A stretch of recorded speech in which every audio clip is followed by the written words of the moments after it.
got a war in Eastern Europe with Russia, Ukraine, and the Middle East is on fire with Hamas and Israel, and not to mention the Houthis, Hezbollah, and Iran. China is saber-rattling with Taiwan. Well, that's just enough right there for you to take some heed and warning, right? But here at home, we've got a slowing economy. We just talked about that with Eddie Gabor. Rising joblessness. The Fed seems to be on a path of cutting rates in September. How about the 3,200 bricks and mortar stores that we've shuttered already this year, which is 24% ahead of last year's pace? Credit card debt is unsustainably high and setting records every day. We're technically broke as a country with a debt of $35 trillion, and now we have an annual deficit of $2 trillion. So that's only going up.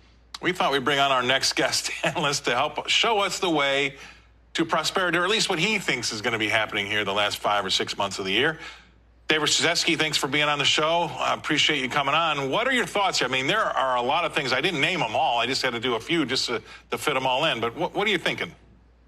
Well, Scott, I think that we've got a lot of things going on right now. So I think one thing that we should be expecting is that we should see a slower back half of the year. Volatility has been picking up. I expect that that's going to continue as we're seeing consumers shifting some of their spending patterns and different things. But, the Fed gave us, some minute updates yesterday. And so that gives us an idea of where things are going. Don't fight the Fed. So they look to be cutting here in September. We obviously saw that there were a few governors that were looking at cutting in July. They're always mixed in what their outcomes are.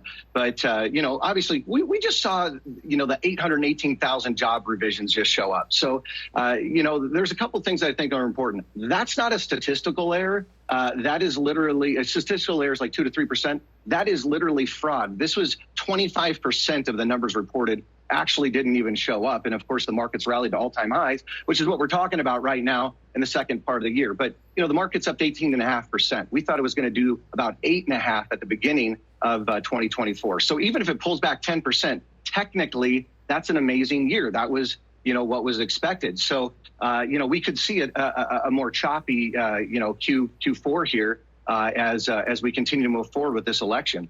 But it's going to really ultimately, I think, be determined based on where the Fed goes with rates and how those policies impact us. And I personally see inflation going up by 4 different metrics. Yeah, I do too. I mean, answer me this, because I'm older than you. You're a young man. You're still happy. I'm old, fat, poor, and broke. But what if we do get a 0.5% rate cut? Does that make the market go, oh my gosh, what did this Fed see that I don't see here? Is that going to be something that can kind of stir the pot a little bit? I mean, right now they're showing roughly a 25% chance of that happening.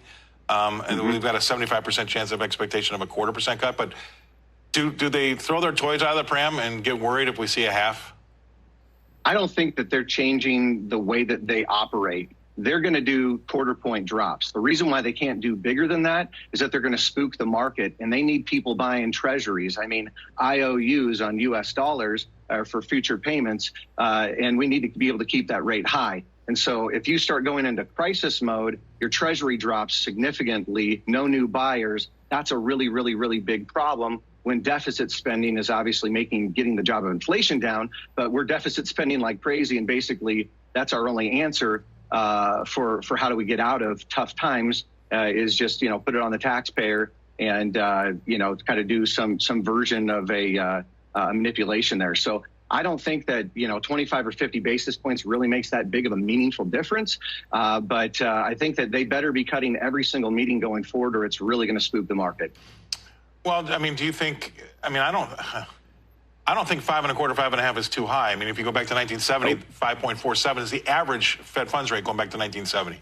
So we're right at the average. I mean, but I don't think we're ever going to get a 3% mortgage ever again. Okay. So what are the expectations? What do people think is going to happen? I mean, we're going to cut rates to 0 again. I mean, if we do, we're in a whole heap of trouble, number one. And number two, we got about 30 seconds left. What people need to remind themselves is that if we are starting to cut rates, that's because things are bad, not because they're good.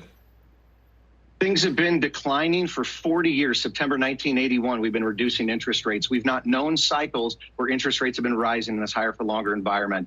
This is here to stay. I'm telling you, Powell's not going to be able to get down to those super low rates like everyone wants them to be unless we're talking hyperinflation, stagflation. That's a much scarier outcome than anything that we're looking at here today. Yeah, inflation is going to ruin the work that he's done. And if he gets too aggressive, I mean, like I said, I want anybody to come on this show. I'll pay for your flight if you can come on this show and tell me how cutting rates is going to help inflation go down. Ain't happening. All right, brother.